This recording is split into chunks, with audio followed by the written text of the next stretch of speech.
Se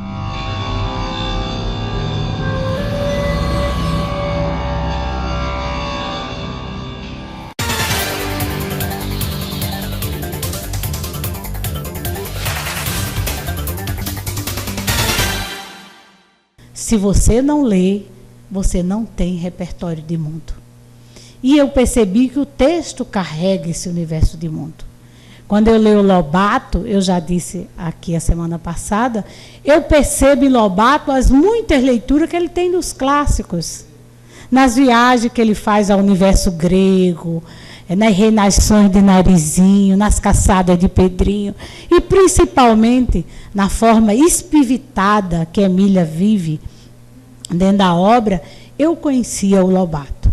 E me impressionou 2 personagens, uma boneca de um sabugo de milho que virou gente e uma boneca de pano que virou gente. Esses são os personagens originais do Lobato. Agora vejam só, quando você começa a ler os textos, os chamados textos, os clássicos, aí a gente percebe que já existia a roda, que apenas Lobato foi criativo, porque já existia na minha memória de criança um boneco de pau que virou gente, que era lá da Itália de Colladi, né? E era o Pinóquio. Então, quando ele criou uma boneca de pano que tomou também o formato de gente, ele já tinha lido o Pinóquio. E eu comecei a fazer essas relações. E comecei a descobrir que o leitor é a parte mais importante do nosso texto. E digo por quê. Uma vez assisti uma aula na Unicamp, e o professor Ezequiel Teodoro, você que é de letras vai gostar, começou a aula dizendo assim: li que beber fazia mal, parei de beber. Li que fumar ofendia, parei de fumar. Depois li que fazer sexo não fazia bem, parei de ler. Nisso a gente mostra a importância do leitor. A gente lê aquilo que a gente se identifica, que a gente atribui sentido, que a gente conhece, entendeu? O universo em que nós estamos constituídos. Porque o mundo é uma colônia global. Você pode estar aqui ou no Japão ao mesmo tempo, vocês têm as diferenças culturais, mas a gente tem um rito de passagem que é muito igual. Se acorda, se toma banho, se faz refeição, se vai à escola, se aprende alguma coisa, não se aprende nada. Quantas vezes eu fui e vim, não aprendi nada. Então, esse leitor, ele é o alvo. Quando eu estou escrevendo, eu estou me lembrando de quem vai ler. E quando alguém chega, esse livro aqui lembra minha avó. A lua no céu e ela na terra. Esse livro aqui, a minha avó me botava no braço e dizia rimado: a benção de dia lua, me dá carne no prato e farinha na cuia. E isso está na minha memória. Graças a Deus, eu não me desprendo da minha memória. E eu me lembro de uma menina pequena correndo e, de repente, eu achava que a lua estava conversando comigo. E passei a ter certeza que criança não conversa só, ela interage com a natureza. É por isso que a linguagem da criança, toda ela é trançada de poesia. Então, quando eu olhava para a lua, ela estava olhando para mim, não era para você. Eu arrodeava a igreja da cidade, pode ter certeza, a lua também arrodeava. Tinha um jipe velho na casa, que era do meu avô vender leite, e as crianças sempre iam no banco de trás. Nesse tempo, não tinha lei de trânsito. A gente nunca caiu do jipe, ia sem cadeirinha, sem cinto.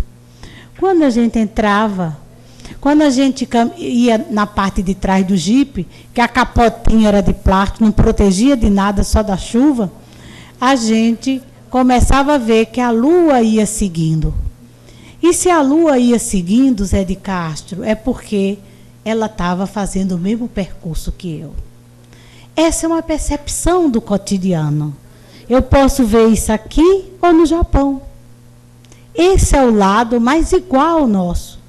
Eu posso chorar aqui e posso chorar na China. Eu sinto fome aqui e sinto fome na Iugoslávia. Então, há um elemento humano que nos alimenta e divino ao mesmo tempo que nos torna iguais. Eu faço uma chamada para os meus alunos de pedagogia. Hoje eu não estou mais em sala de aula, mas oriento aqui e acolá os trabalhos de conclusão de curso e trabalho com plano, com currículo. Eu faço a primeira chamada da minha em sala de aula é para falar da inclusão que as escolas estão correndo para bater o recorde da inclusão. A gente aprender a respeitar as diferenças. E eu começo provocando. A minha chamada é assim, todo mundo sentado, grandes e pequenos, e aí eu sempre peguei muita mulher, curso de pedagogia tem isso, né? Muita mulher, eu sempre ensinei no curso de pedagogia. Tanto igreja como faculdade de pedagogia dá muita mulher. Eu acho que elas têm muita pressa em ir para o céu e em aprender, né, a andar na terra, que a pedagogia ensina com todas as filosofias, antropologias e tudo. E o meu primeiro dia de aula com aluno, eu conheço pelo nome. Não gosto de número. E eu fazia chamada mais ou menos assim. Já fiz isso até no curso do Sebrae. Quem nunca chorou aqui, fique de pé. Elas até se olhavam de lado, mas não ficavam. Quem não tem mais nada a resolver na terra, já cumpriu todas as suas tarefas, por favor, fique de pé. Ninguém. Quem nunca teve uma dor, nem de cotovelo? Quem nunca passou uma noite acordado? Nem que seja na farra você passou. Ninguém levantava. Quem não tem uma saudade grande dentro de si, de algo, de alguém, de quem a gente não vai ver mais, de quem se encantou? E nesse sentido, essa chamada ia mostrando que a gente não tinha que correr tanto atrás da inclusão, não, Maria do Carmo. A gente era que manter essa ligadura. A gente foi destarrachado pelo umbigo, mas a gente deve tomar banho e olhar muito para o umbigo. E aprender que a gente foi tirado de alguém, desligado de alguém, para se ligar a outros alguém. Então, não há conta bancária, nem moradia, nem status social que tire essas igualdades nossas. Eu não sei se posso chamar de Deus, ou do grande arquiteto, ou de Jeová, ou de Tupã, ou dos deuses áfricos todos, que a campanha da fraternidade, infelizmente, não respeita. Só o catolicismo e a Assembleia que faz a campanha da fraternidade. Como se os povos não tivessem religiões. Se religião fosse só cristã, essas duas. E aí eu dizia para os meus alunos, começando o curso de pedagogia, eu quero que vocês tenham esses mesmos olhares para os seus alunos. Porque eles vão ler vocês desde o começo. E digam para eles que a gente tem que respeitar, sim, as diferenças. Até porque elas existem, nós não podemos criá-las, nem determiná-las. Mas a gente tem que atender a um sentido da vida, que é a parte divina que nos deu origem. Nós choramos, nós sofremos, nós sentimos saudade, nós temos amarguras, nós temos tristeza, nós temos sonhos, nós temos todos iguais. Evidentemente que a minha alegria pode ser diferente da sua. Está lá em Dostoiévski. Eu, quando estou feliz, pulo, Jânia já bebe. A Luísa já sai no carro, dando cavalo de pau. O outro já solta fogos. As alegrias são diferentes para cada um. Mas a tristeza é igual para todo mundo. A tristeza enverga, bota a gente em direção à força de gravidade. A gente no corredor da folia, poucas vezes eu fui ali porque não me identifiquei. Eu vi as pessoas, eu não vi ninguém de cara para baixo. era de cara para cima, ou beijando, ou olhando para os cantores seminus nos trio elétrico. Não achei nada que me identificasse. Sou muito mais a minha tribo.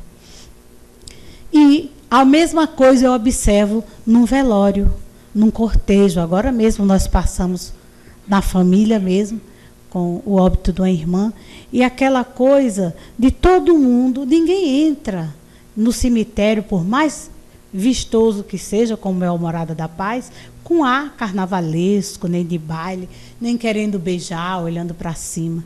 A gente entra reflexivo, refletindo. Eu até brinco nas minhas aulas, que eu digo assim, parece que a gente está dizendo, hoje ele, amanhã eu. Hoje ele, amanhã eu. Então a gente tem um mantra interno.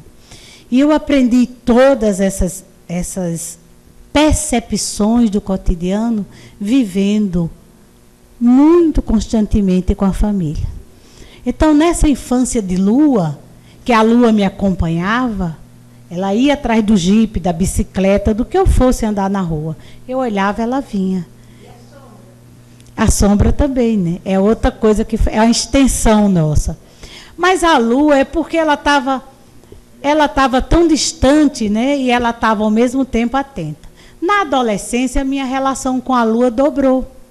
E eu até escrevi aqui, na adolescência, ela era o queijo, eu era a faca.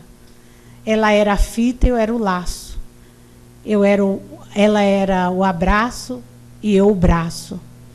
E eu começo é o tempo que a minha geração posterior não teve, que era de papel de carta. Os meus papéis de carta tinham muito pensamento, como a caligrafia da Dona Sofia.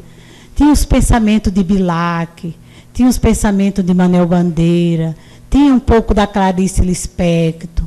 Por quê? Porque eles estavam lá nos meus cadernos, nos meus papéis de carta. Então, a minha adolescência tinha muito da lua, porque tinha o sonho da lua.